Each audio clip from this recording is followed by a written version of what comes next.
Assalamualaikum warahmatullahi wabarakatuh. Di sini kami kelompok 7 akan mempresentasikan bab lingkungan dan pembangunan.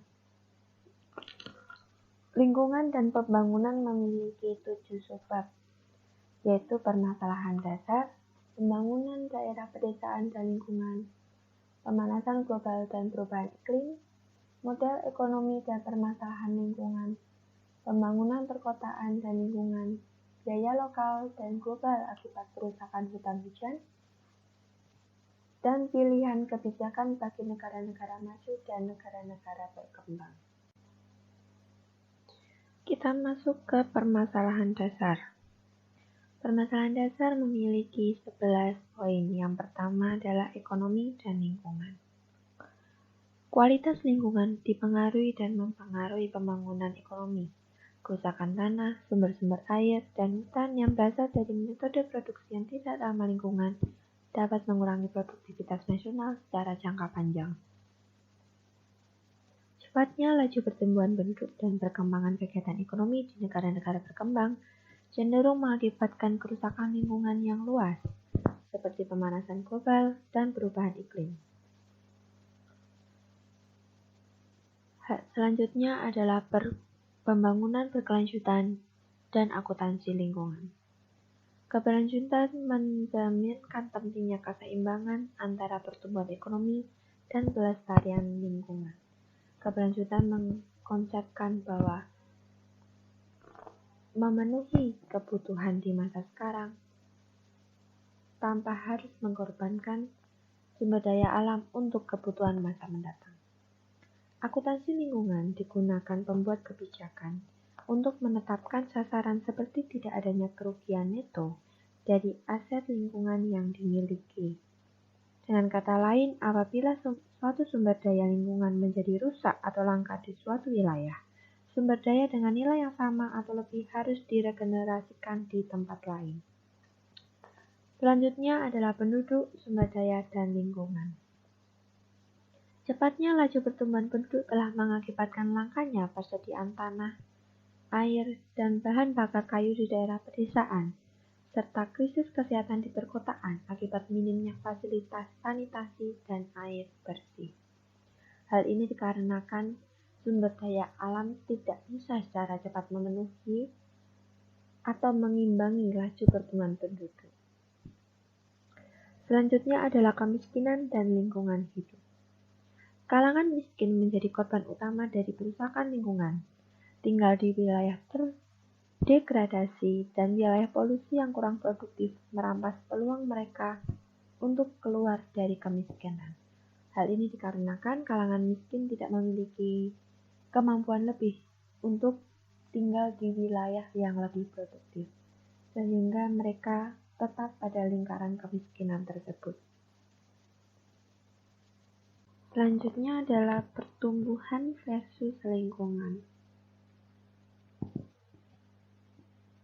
Bukti-bukti mengindikasikan bahwa kalangan paling miskin menyebabkan kerusakan lingkungan yang besar akibat dari kemiskinan yang mereka alami. Hal ini berarti peningkatan status ekonomi dari kelompok termiskin akan memberikan manfaat besar bagi lingkungan. Hal ini digambarkan pada kurva lingkungan Kuznets, menjelaskan bahwa saat pendapatan per kapita meningkat, polusi dan bentuk kerusakan lingkungan lainnya akan langsung meningkat dan kemudian menurun membentuk kurva U terbalik. Berdasarkan teori ini, saat pendapatan meningkat, masyarakat akan memiliki sarana dan rela berkorban untuk melindungi lingkungan. Selanjutnya adalah pembangunan pedesaan dan lingkungan. Meningkatkan aksesibilitas input pertanian bagi petani kecil, pengenalan metode pertanian berkelanjutan, dan mempertimbangkan status ekonomi perempuan sebagai pemelihara sumber daya desa dapat menciptakan alternatif baru bagi pola penggunaan sumber daya sekarang yang merusak lingkungan. Hal ini dikarenakan bahwa produksi pangan di negara-negara berkembang akan meningkat setidaknya 50% untuk 3 dasawarsa ke depan. jika kebutuhan pangan makin meningkat seiring dengan laju pertumbuhan penduduk. Sehingga sangat penting bagi petani-petani kecil adanya pelatihan-pelatihan dan metode pertanian berkelanjutan. Selanjutnya adalah pembangunan perkotaan dan lingkungan. Laju pertumbuhan penduduk yang pesat dibarengi dengan migrasi desa ke kota yang tinggi menyebabkan tingkat pertumbuhan penduduk kota yang tidak terduga. Lingkungan perkotaan memburuk dalam laju yang lebih cepat ketimbang peningkatan jumlah penduduk kota sendiri, yang mengakibatkan biaya lingkungan marginal dari tambahan jumlah penduduk meningkat seiring waktu. Hal ini dikarenakan ketika pertumbuhan penduduk di desa meningkat, secara otomatis migrasi desa ke kota meningkat. Sedangkan di perkotaan sendiri, mereka masih memiliki masalah soal sanitasi dan air bersih. Memburuknya kondisi lingkungan mengakibatkan semakin banyak penduduk yang terpapar bahaya kesehatan ekstrim. Selanjutnya adalah lingkungan global dan perekonomian. Saat jumlah penduduk dunia tumbuh dan pendapatan meningkat, kerusakan lingkungan global itu cenderung memburuk. Sebagian besar dari kehancuran lingkungan kumulatif hingga saat ini disebabkan oleh negara-negara maju. Negara-negara maju sebagian besar sektornya sudah sektor industri, sehingga mereka menyumbang sangat tinggi dalam kerusakan lingkungan. Namun jika dengan tingkat fertilitas tinggi, peningkatan pendapatan rata-rata, dan peningkatan emisi gas rumah kaca di negara-negara berkembang, pola ini akan berbalik dari tahun ke tahun. Selanjutnya adalah sifat dan laju perubahan iklim akibat gas rumah kaca.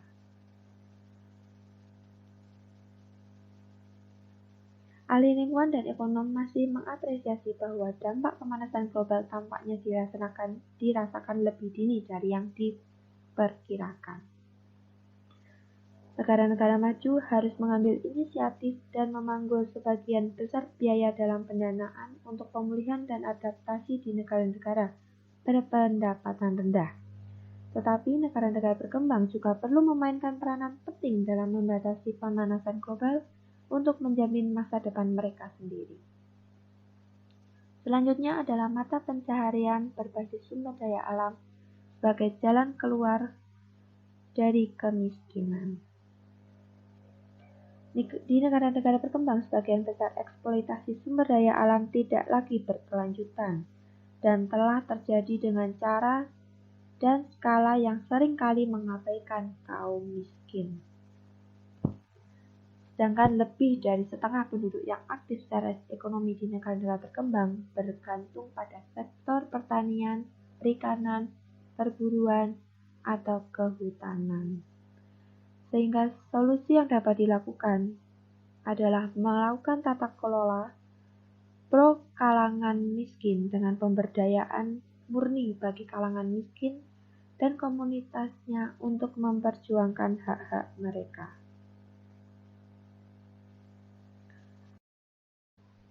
Dan terakhir adalah cakupan kerusakan lingkungan yang berasal dari ranah domestik. Diperkirakan lebih dari 60% penduduk termiskin yang tinggal di negara-negara berkembang harus mempertahankan kelangsungan hidupnya di tanah yang secara agrikultural bersifat marginal. Tren ini makin diperparah di beberapa wilayah di negara berkembang oleh adanya ketimpangan yang tinggi dalam distribusi lahan. Intensifikasi garapan yang semakin tinggi pada lahan yang rentan akan mempercepat degradasi tanah dan berkurangnya produktivitas. Masalah lingkungan yang sama-sama dihadapi oleh penduduk miskin kota dan desa adalah prevalensi kondisi lingkungan yang tak layak akibat minimnya air bersih dan sanitasi. Di daerah perkotaan sendiri, sumber polusi telah memberikan ancaman serius terhadap kesehatan fisik. Hal ini karena sebagian penduduk negara berkembang masih ketergantungan terhadap bahan bakar biomasa. Tantangan-tantangan ini merupakan tantangan lingkungan yang dihadapi kebanyakan negara-negara berkembang yang disebabkan oleh masih tingginya tingkat kemiskinan. Baik, kita memasuki subbab kedua yaitu pembangunan daerah pedesaan dan lingkungan. Subbab ini memiliki 3 poin. Yang pertama adalah desa di Afrika Sub-Sahara. Penduduk di desa Afrika yang berlokasi di wilayah semi-arid telah diperingatkan oleh para ahli internasional bahwa menebangi pohon-pohon yang tersisa dan menanami lahan marginal hanya akan memperparah kondisi mereka yang sudah sangat buruk. Akibat intensifikasi penggunaan lahan oleh penduduk yang tumbuh pesat, penebangan pohon untuk kayu bakar, dan penanaman lahan marginal untuk budidaya, maka kondisi tanah di sana makin terpapar oleh ancaman kerusakan lingkungan. Hal ini mendorong terjadinya desertifikasi, yaitu meluasnya lahan gurun ke wilayah tererosi parah, bahkan telah mengancam lahan-lahan yang lebih produktif. Yang kedua adalah pemukiman di sekitar hutan Amazon. Hampir semua petani di sekitar hutan Amazon adalah pendatang baru yang tertarik oleh janji pemerintah dalam program transmigrasi. Program transmigrasi yang mendistribusikan hak penggunaan lahan bagi pemukim yang bersedia merambah hutan dirancang untuk mengurangi kepadatan kota dan menekan arus migrasi dari desa ke kota. Pembakaran hutan dalam rangka membuka lahan-lahan baru tersebut memang untuk sementara bisa menyediakan sumber pendapatan yang cukup bagi para petani. Namun seiringnya berjalan waktu, karena para pemukim tinggal di lahan marginal dan harus senantiasa mencari tanah yang subur, dengan prospek kecil yang berada di atas tingkat subsisten, program pemerintah ini malah bersifat anti pembangunan dalam jangka panjang. Hal ini dikarenakan input-input pertanian komplementer dan pengetahuan pertanian yang bisa membantu peningkatan output minim dan hasil panen akan menurun drastis setelah beberapa tahun. Yang terakhir adalah memburuknya kondisi lingkungan di pedesaan. Secara umum, kondisi kemiskinan permanen seringkali menjadi akar penyebab dari kerusakan lingkungan lokal. Sebagian besar penduduk miskin di negara berkembang harus bertahan hidup dari hasil panen yang sedikit dari budidaya tanaman pada lahan kecil dengan kondisi tanah yang sudah terlalu dangkal, kering, berpasir untuk menopang pertanian permanen. Dengan tingkat kesuburan penduduk yang tinggi dan anak-anak menjadi penghasil kegiatan ekonomi yang penting melalui kontribusi mereka pada tenaga kerja berupah di lahan pertanian, tekanan penduduk dan intensitas budidaya tanaman cenderung meningkat dari waktu ke waktu dan mempercepat proses penandusan tanah. Hal tersebut mendorong terjadinya erosi tanah. Faktor lainnya dalam siklus kemiskinan pedesaan dan kerusakan lingkungan adalah penggundulan hutan atau deforestasi. Sebagian besar pohon yang ditebang di berbagai negara berkembang digunakan sebagai bahan bakar untuk memasak. Kita memasuki subbab ketiga yaitu pemanasan global dan perubahan iklim. Subbab ini memiliki 3 poin. Yang pertama adalah cakupan permasalahan. Negara-negara berkembang, terutama yang termiskin, dapat mengalami konsekuensi lebih besar dari pemanasan global. Pemanasan global menjadikan tantangan lingkungan besar bagi negara-negara yang masih berpendapatan rendah. Komunitas internasional berkewajiban untuk mendukung mereka dalam beradaptasi terhadap perubahan iklim. Adaptasi kebijakan dapat membuat aset penghidupan kalangan miskin lebih tahan terhadap tekanan lingkungan sembari menyediakan manfaat pembangunan lain. Poin kedua adalah mitigasi.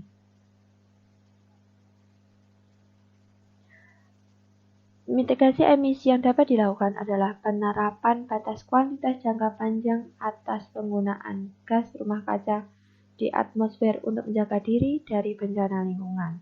Akumulasi gas rumah kaca ini telah menjadi masalah baik dari negara maju maupun negara berkembang. Banyak strategi lain untuk memitigasi emisi, antara lain penciptaan pasar karbon, pajak atas karbon, dan subsidi untuk mempercepat kemajuan teknologi. Poin ketiga adalah adaptasi. Adaptasi perubahan iklim sebagai suatu proses di mana strategi untuk mengurangi, menghadapi, dan mengambil manfaat dari konsekuensi perubahan iklim akan diperkaya, dikembangkan, dan diterapkan. Dua bentuk adaptasi yaitu adaptasi terencana yang dilakukan berupa kebijakan dilakukan oleh pemerintah dan adaptasi otonom yang dilakukan secara pribadi baik dari rumah tangga, pertanian, perusahaan dalam merespon perubahan iklim yang mereka alami.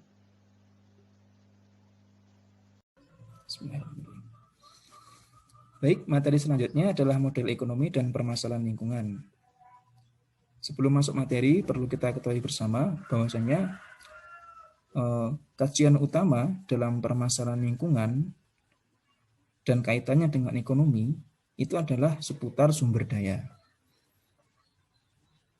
Menurut Todaro, dalam bukunya yang berjudul Economic Development, teori yang paling relevan untuk membahas permasalahan lingkungan dalam ekonomi itu adalah teori neoklasik yang kita kenal dengan pasar bebas.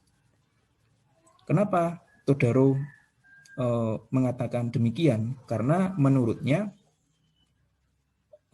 pasar bebas itu mampu mengatasi masalah inefisiensi akibat kegagalan pasar. Nah, kemudian mayoritas ekonom teori neoklasik ini mereka sepakat bahwasanya penyebab terjadinya inefisiensi pada pasar bebas itu adalah karena adanya hambatan atau halangan dalam kegiatan pasar bebas itu sendiri. Nah, kemudian Todaro spesifik menyebutnya sebagai kecacatan atau kerusakan dalam sistem hak kepemilikan. Nah, lalu kemudian Todaro membagi kepemilikan sumber daya menurut teori neoklasik itu menjadi dua. Nah, yang pertama adalah sumber daya milik pribadi, di mana sumber daya ini dimiliki oleh setiap individu dan untuk mendapatkannya perlu biaya atau cost. Sedangkan yang kedua adalah sumber daya milik bersama, di mana dalam sumber daya ini sifatnya adalah umum, artinya setiap individu atau perorangan dapat menggunakan sumber daya tersebut. Sehingga kemudian karena sifatnya open source, maka tidak ada biaya atau cost yang dikeluarkan oleh individu atau seseorang dalam memanfaatkan sumber daya milik bersama ini. Nah, pada sumber daya milik pribadi, ini menurut Todaro ya, terdapat kemampuan pemilik sumber daya dalam menciptakan rantai kelangkaan. Sebab mengapa? Karena dengan adanya rantai kelangkaan ini, efisiensi dalam alokasi sumber daya di pasar bebas itu akan dapat dilakukan. Jadi yang dimaksud dengan rantai kelangkaan menurut Todaro itu adalah kemampuan pemilik sumber daya pribadi dalam melakukan penjatahan terhadap konsumsi sumber daya yang dimilikinya. Sehingga kemudian dengan kemampuan penjatahan ini, maka pemanfaatan sumber daya itu akan dapat dimaksimalkan. Nah, selain itu, efisiensi sumber daya pada pasar bebas itu juga akan bisa tercapai apabila keempat ciri sempurna dari pasar hak milik ini dapat tercapai atau dapat diterapkan. Di mana 4 ciri sempurna dari pasar hak milik atau property rights ini adalah yang pertama, universalitas, di mana semua sumber daya dimiliki oleh perorangan. Kemudian yang kedua, eksklusivitas. Nah, ini adalah merupakan hak eksklusif bagi pemilik sumber daya pribadi untuk dapat memetik manfaat dari sumber daya yang dimilikinya. Kemudian yang ketiga adalah sumber daya itu dapat ditransfer atau kemudian dapat dijual sesuai dengan kehendak pemilik sumber daya. Dan yang terakhir adalah dapat diberlakukan.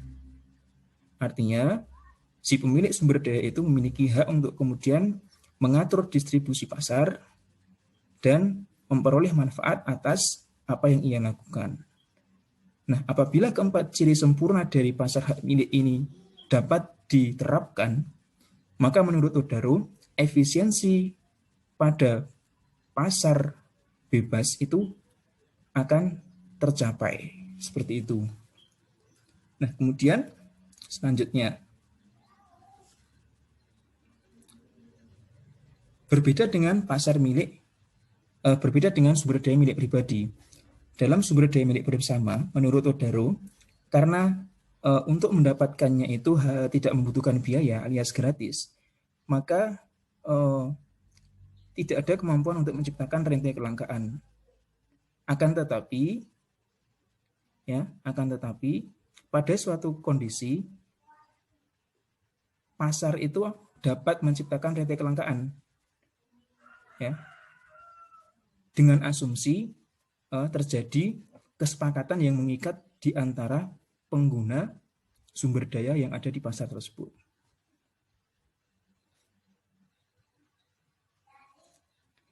Nah, kemudian bagaimana agar kemudian pada pasar milik bersama ini dapat menghasilkan peningkatan kesejahteraan agregat dan alokasi sumber daya yang efisien kalau tidak ada rantai kelangkaan? Yaitu adalah dengan privatisasi sumber daya. Ini adalah menurut Todaro. Lebih lanjut, Elinor Ostrom, pemenang Nobel Ekonomi tahun 2009, ia menemukan bahwa dalam kondisi secara tertentu, pengelolaan yang adil dan efisien atas sumber daya milik bersama itu dapat dicapai oleh masyarakat yang bergantung pada sumber daya tersebut. Nah, jadi dua kondisi ya tadi. Bagaimana agar kemudian sumber daya milik bersama itu dapat meningkatkan kesejahteraan agregat dan dapat dialokasikan dengan efisien, itu menurut Elinor Ostrom, ya, itu adalah bahwa pengguna sumber daya tersebut sangat bergantung terhadap sumber daya tersebut, sehingga kemudian mereka mampu untuk kemudian menciptakan rantai kelangkaan yang berupa kesepakatan yang mengikat di antara para pengguna sumber daya. Akan tetapi pada sumber daya milik bersama ini, dalam beberapa kasus ya, keberlangsungan dari sumber daya ini sendiri tidak berlangsung dengan lama. Ya. Karena apa? Karena dalam pembangunan berlanjut ya, dalam pembangunan berlanjut yang berkelanjutan, itu terdapat peluang dan insentif yang lebih besar bagi individu untuk mengambil barang milik bersama demi penggunaan pribadi mereka. Jadi seperti itu. Nah, kemudian materi yang selanjutnya adalah pembangunan perkotaan dan lingkungan.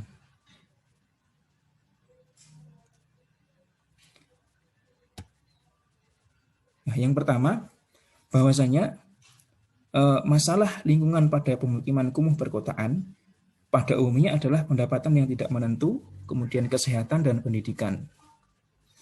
Ya, meskipun secara rata-rata penduduk kota memiliki pendapatan yang tinggi, namun hanya penduduk miskin yang paling rentan terpapar kondisi lingkungan yang berbahaya. Nah, ini sering kita temui di perkotaan ya, bahwasanya antara mereka yang kalangan kaya dengan kalangan miskin itu terdapat kesenjangan. Dan di sini dijelaskan bahwasanya yang paling terpapar ya, yang paling rentan terpapar kondisi lingkungan yang berbahaya itu adalah mereka kalangan miskin. Karena apa? Karena kalangan miskin ini kurang mampu melindungi diri dari dampak negatif lingkungan yang tidak sehat. Ya. Misalnya adalah karena akses kesehatan yang kurang, terus kemudian edukasi terhadap kesehatan itu sendiri, terus kemudian lingkungan yang tidak mendukung untuk diterapkannya lingkungan yang sehat, dan sebagainya. Kemudian selanjutnya,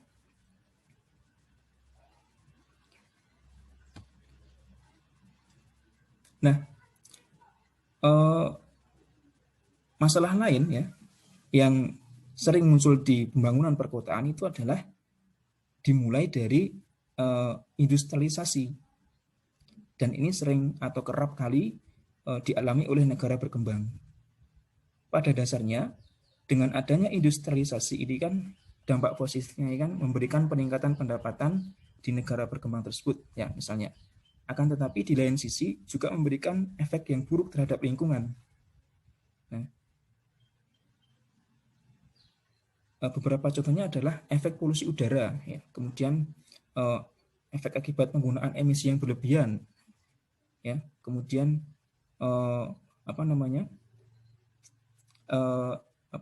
hal ini itu kemudian diakibatkan karena produksi industri yang terjadi di pabrik-pabrik yang mereka melakukan industrialisasi.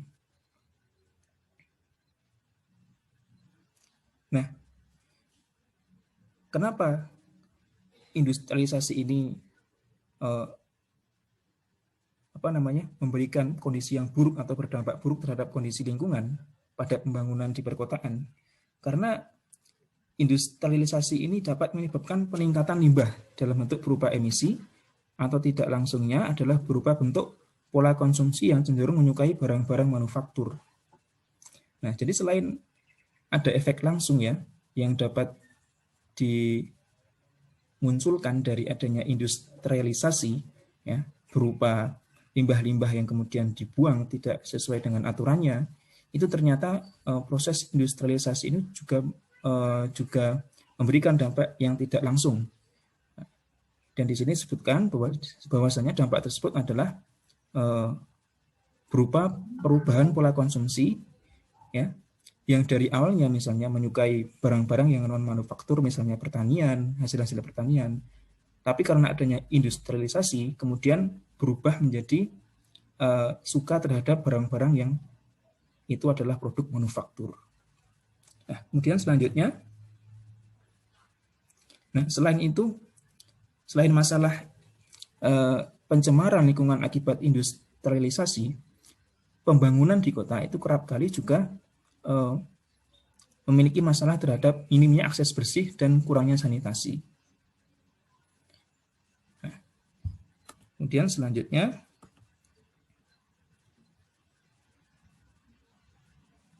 materi selanjutnya adalah biaya lokal dan global akibat kerusakan hutan hujan.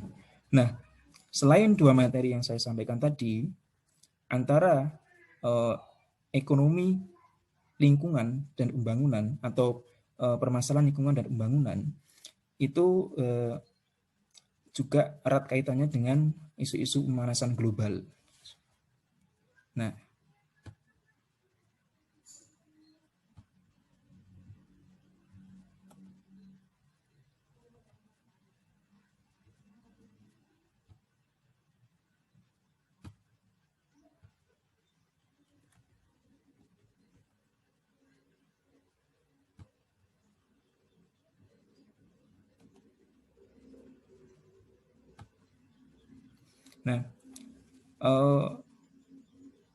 sering ya kita temui bahwasanya masalah isu terkait dengan pemanasan global ini disebabkan karena perusakan hutan hujan. Dan faktanya di berbagai belahan dunia, ya, yang memasok atau penyedia hutan hujan itu kebanyakan adalah dari negara berkembang. Salah satunya adalah Indonesia. Di mana fungsi dari hutan hujan sendiri kan sebenarnya adalah menyerap CO2 dan kemudian mengeluarkan oksigen. Ya. Dan apabila hutan hujan ini kemudian dirusak, ya, maka fungsi utamanya itu kemudian akan secara perlahan berkurang atau mungkin tidak berfungsi lagi seperti itu. Jadi kalau semisal di suatu negara terjadi kebakaran pada hutan hujan, ini kemudian akan berdampak terhadap penambahan CO2 dan berkurangnya oksigen di negara tersebut, atau bahkan bisa juga berdampak terhadap negara tetangga. Jadi sangat penting sekali apabila dalam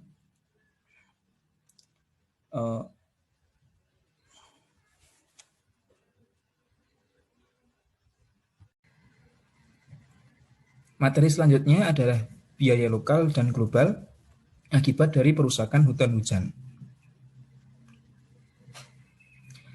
Nah, secara overall materi ini adalah membahas isu pemanasan global yang diakibatkan karena perusakan hutan hujan.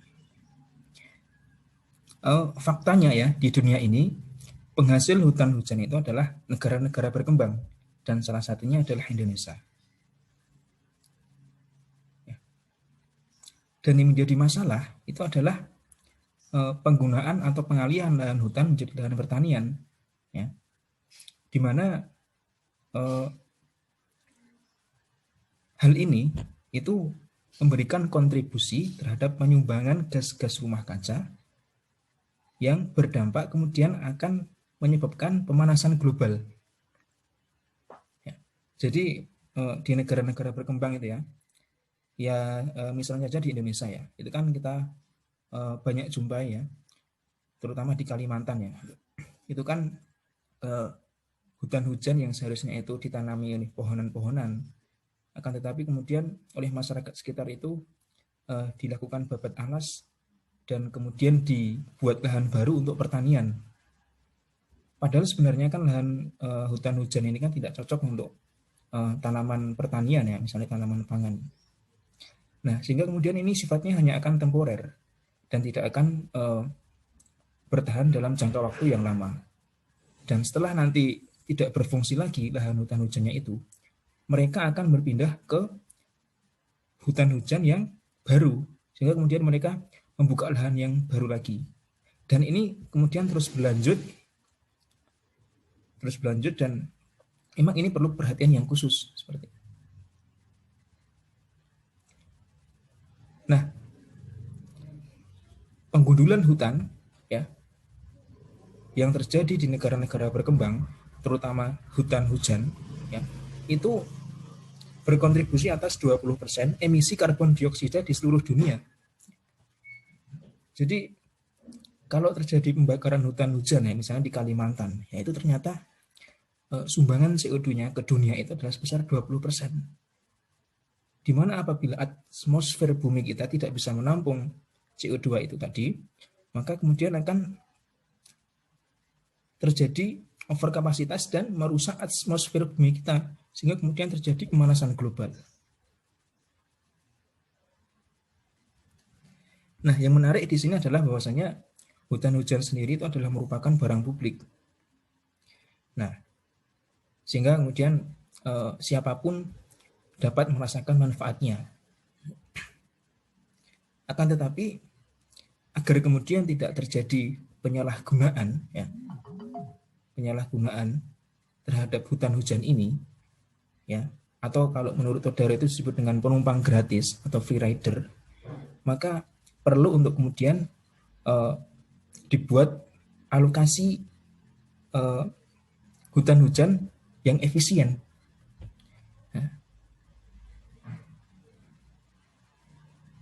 Menurut Todaro, ya, solusi yang tepat untuk mengatasi masalah penumpang gratis atau free rider ini adalah dengan memberikan tarif yang mahal bagi negara-negara yang mereka menerima manfaat atas adanya hutan hujan tersebut.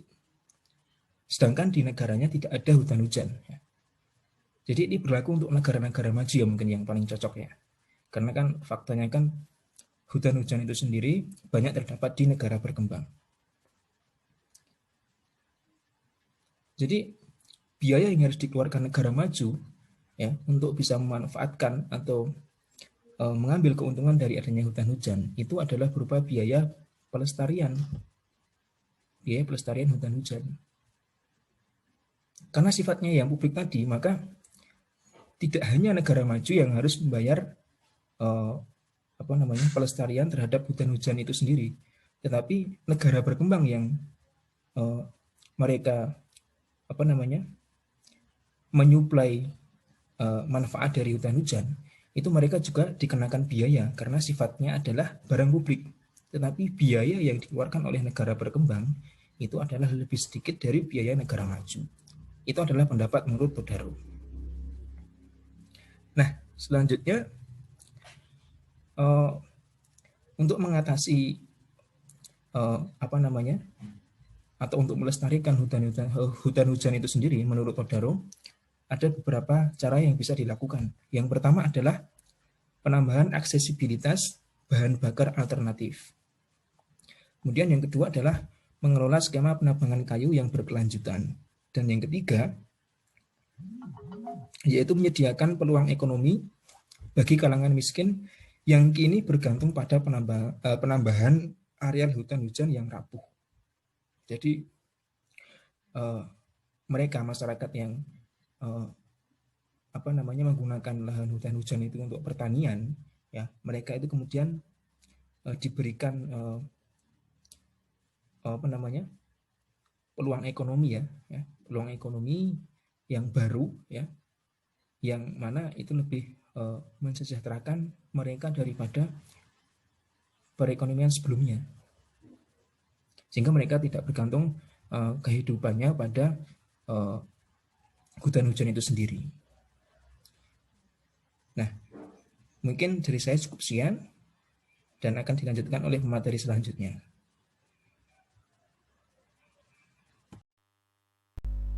Oke, kita beranjak ke sebuah berikutnya, yaitu biaya lokal dan global akibat kerusakan hutan hujan. Oke, perubahan dalam pola penggunaan lahan di negara-negara berkembang saat ini menghasilkan kontribusi terbesar dalam pembentukan gas rumah kaca yang berdampak terhadap pemanasan global. Jadi penggunaan hutan itu diperkirakan berkontribusi sekitar 20% emisi karbon dioksida di seluruh dunia. Hal ini dikarenakan pepohonan mengonsumsi CO2 dan mengeluarkan oksigen. Jadi sebenarnya penggunaan hutan itu sangat merugikan manusia atau kehidupan flora dan fauna kita di dunia ini, di bumi kita sendiri. Jadi illegal logging itu sangat tidak baik. Oke, mungkin negara berkembang itu menanyakan kepada negara maju, bukankah negara maju tumbuh dengan mengunjungi hutan? Lantas mereka kenapa negara maju itu menekan kami negara berkembang untuk tidak mengunjungi hutan? Apakah kalian menginginkan kami tetap tertinggal? Nah, itu pertanyaan dari negara berkembang kepada negara maju. Sebenarnya tidak. Jadi pembangunan itu tidak serta-merta muncul karena penggunaan hutan. Nah, jadi negara maju itu untuk meningkatkan produktivitas bukan karena menebang kayu lalu membuat lahan. Nah, tidak serta-merta seperti itu. Kenapa? Karena karena ada perbedaan antara negara maju dan negara berkembang di sisi hutannya. Jadi ada perbedaan antara hutan hujan dengan hutan gugur. Itu yang membedakan kenapa negara maju dan negara berkembang itu berbeda kebijakan dalam pengelolaan hutannya. Lalu siapa saja sih tanggung jawab pelestarian hutan hujan? Yang bertanggung jawab adalah semua yang hidup di bumi ini, terutama semua negara. Jadi negara berkembang, negara maju, terus komunitas internasional itu harus saling gotong royong untuk melestarikan hutan.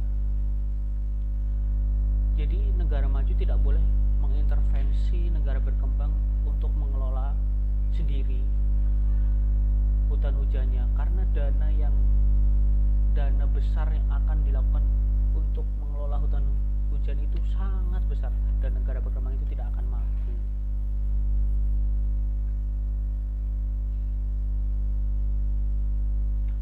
Apa sih manfaatnya melindungi hutan hujan itu sendiri?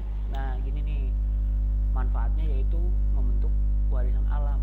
Nah, kita di dunia saat ini merasakan manfaat, merasakan hasil yang ada di hutan. Tapi kalau dihabiskan sekarang dengan illegal logging, deforestasi hutan. Nah, apa yang akan dirasakan oleh anak cucu kita nanti kalau setelah hutan itu sudah tidak ada? Nah, itu kenapa kita harus melindungi hutan hujan itu sendiri. Nah, yang kedua ada keragaman hayati, di mana keragaman hayati itu adanya flora dan fauna yang hidup di sana, habitat mereka. Apakah kita tega? Apakah kita akan merusak habitat mereka? Lalu mereka akan hidup di mana? Nah, itu. Jadi karena ada keragaman hayati di hutan hujan itu, makanya kita harus melestarikannya. Nah, yang ketiga ada penanggulangan pemanasan global. Ya, karena hutan itu menghasilkan oksigen, di mana oksigen itu dibutuhkan oleh makhluk hidup di bumi ini, jadi hutan harus dimanfaatkan dan dilindungi.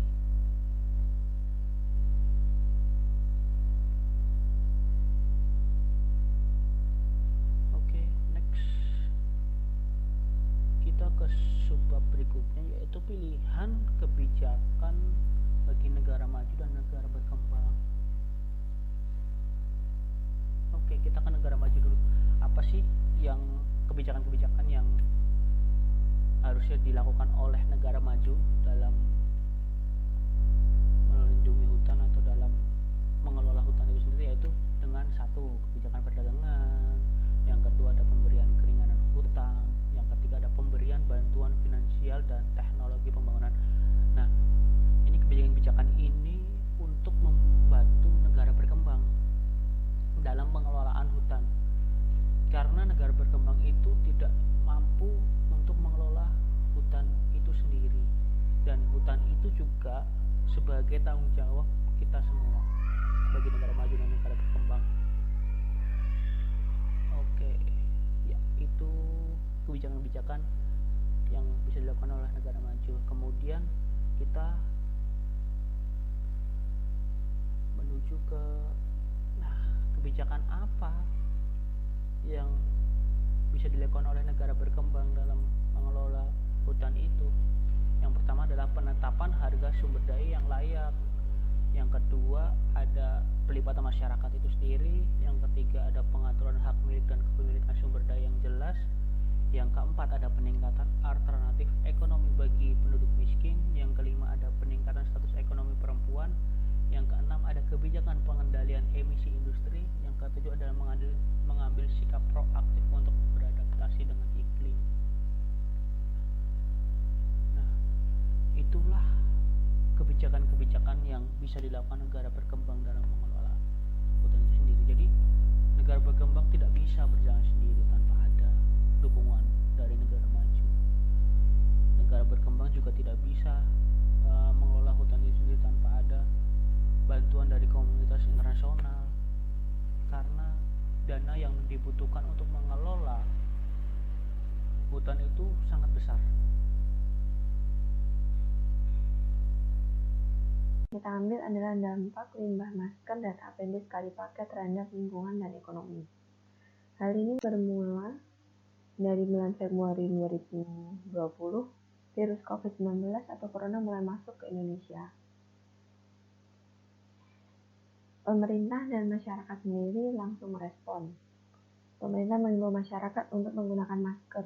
Di sini masker yang masih tersedia adalah masker medis, masker sekali pakai. Karena permintaannya begitu tinggi, masker ini mengalami kenaikan harga dari 35.000 per box ke 400 sampai 500.000 per box.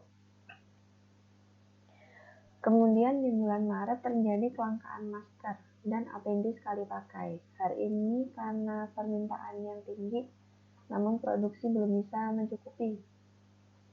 Dan di bulan Maret, beberapa pemerintah daerah memberlakukan PSBB dan masyarakat wajib memakai masker. Secara nasional, masyarakat dihimbau untuk berkegiatan di rumah saja. Lalu bulan April, sampah masker sekali pakai dan APD mulai menumpuk.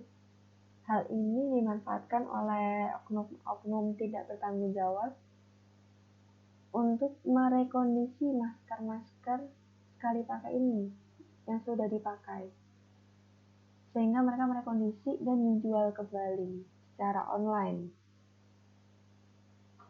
Di bulan Mei, pemerintah menghimbau masyarakat menggunakan masker kain 3 lapis.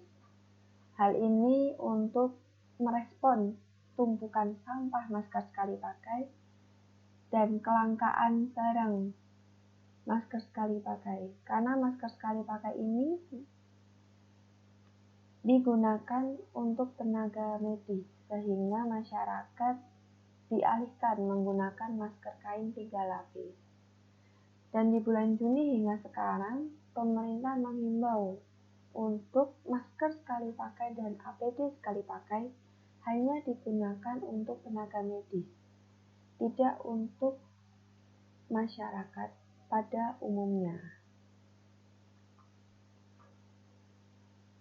World Wildlife Fund atau WWF melaporkan adanya kekhawatiran tentang pembuangan sampah masker yang salah oleh masyarakat.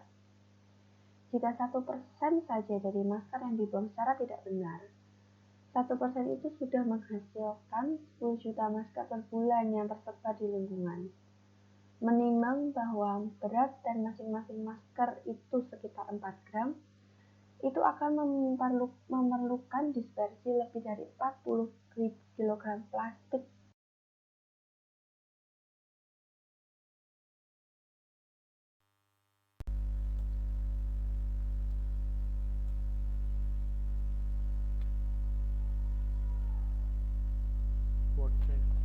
World Wildlife Fund melaporkan adanya kekhawatiran tentang pembangunan sampah masker yang salah oleh masyarakat.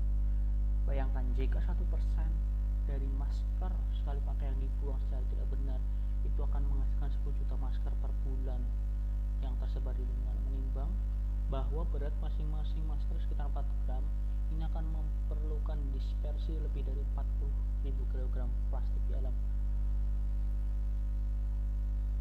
Nah, kemudian Walhi Jakarta mengingatkan masyarakat yang biasa menggunakan masker sekali pakai untuk beralih ke masker kain yang bisa dipakai berulang untuk mencegah meningkatnya limbah medis. Nah, kenapa? Jadi gini, karena masyarakat Indonesia masih kurang disiplin dalam mengelola pembuangan limbah masker sekali pakai itu sendiri.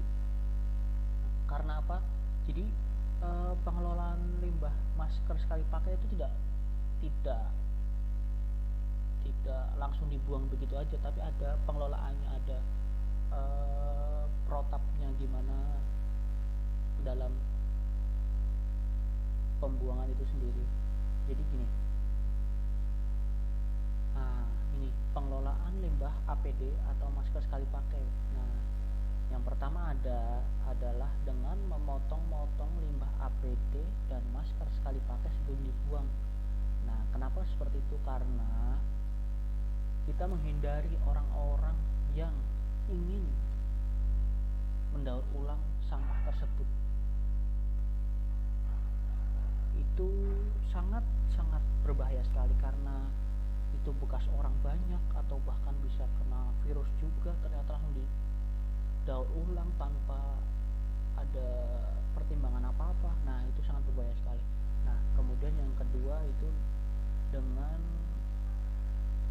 menyiapkan tempat penampungan sementara TPS atau depo transit di pelayanan kesehatan. Jadi misalnya nih, rumah sakit itu mempunyai tempat penyimpanan penampungan sementara di bawah misalnya. Nah, masker dan APD sekali pakai itu setelah dipakai ditabung dulu di situ selama 72 jam. Nah, setelah 72 jam itu berharap virus sudah mati, karena Public Health England itu menyarankan limbah APD itu didiamkan selama 72 jam dulu. Nah, setelah 72 jam itu akhirnya virus mati, baru dibawa ke tempat pembuangan akhir untuk menghindari terjadinya penularan COVID-19 itu sendiri. Nah, yang ketiga ada dengan autoclave atau penguapan. Nah, sebenarnya bagus nih. Jadi dengan autoclave itu bisa dipakai lagi, tapi dengan protap yang benar-benar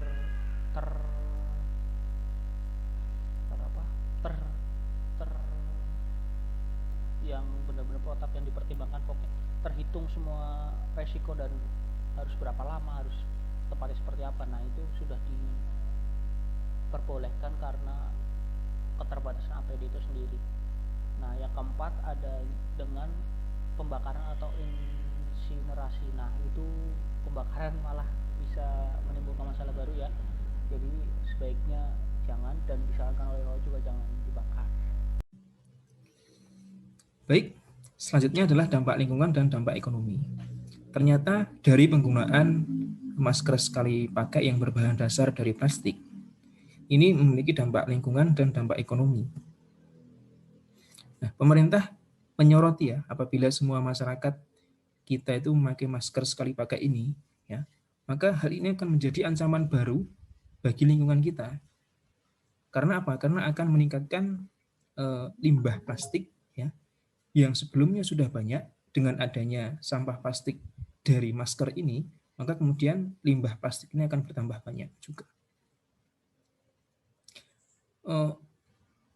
Isu terkait dengan sampah plastik ya, itu banyak kita temui ya pada ekosistem laut ya. Jadi pembuangan sampah plastik atau limbah plastik itu kan kalau dibuang ke laut itu kan sangat merusak ekosistem laut ya.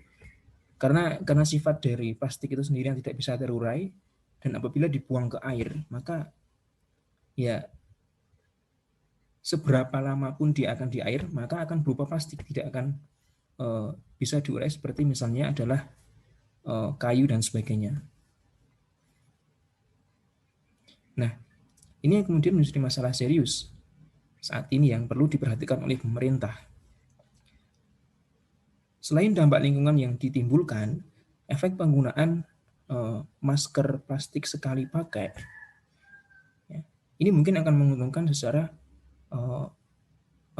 hitung-hitungan bisnis bagi mereka pengusaha plastik atau masker plastik sekali pakai ini.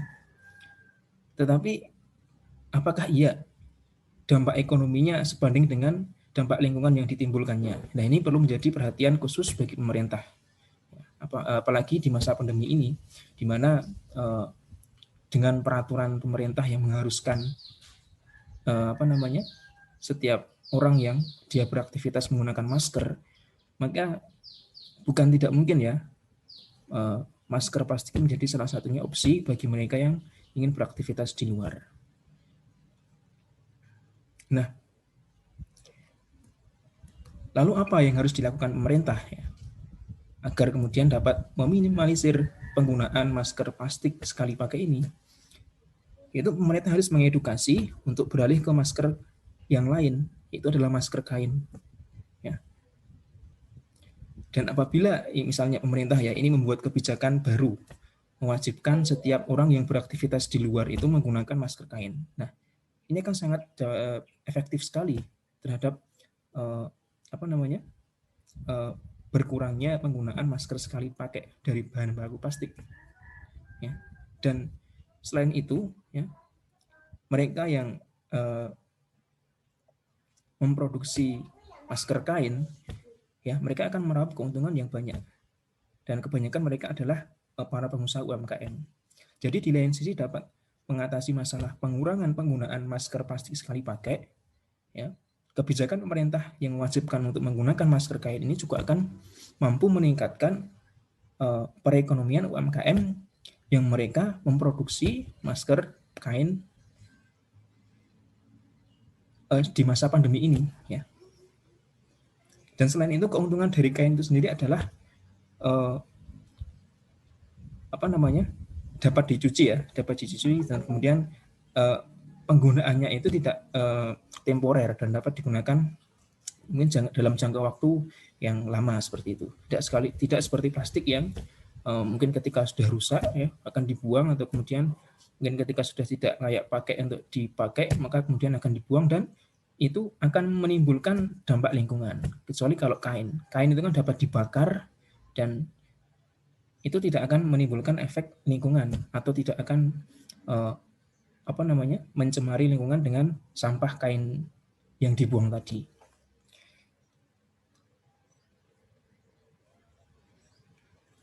Nah, jadi itu Jadi ternyata penggunaan masker plastik sekali pakai di masa pandemi ini itu sangat memiliki dampak yang buruk terhadap lingkungan. Dan solusinya adalah pemerintah itu harus mengedukasi masyarakat dan membuat kebijakan baru terkait dengan penggunaan masker kain. Ya, selain dapat meminimalisir penggunaan masker plastik sekali pakai, pemerintah juga mendukung perekonomian UMKM yang mereka memproduksi masker kain seperti itu. Mungkin dari saya cukup sekian. Karena ini adalah materi terakhir, jadi saya sekalian menutup materi ini. Apabila selama kami menyampaikan materi ada salah kata yang kami ucapkan, kami mohon maaf. Akhir kata, ya. Wabillahi taufiq wal hidayah. Wassalamualaikum warahmatullahi wabarakatuh.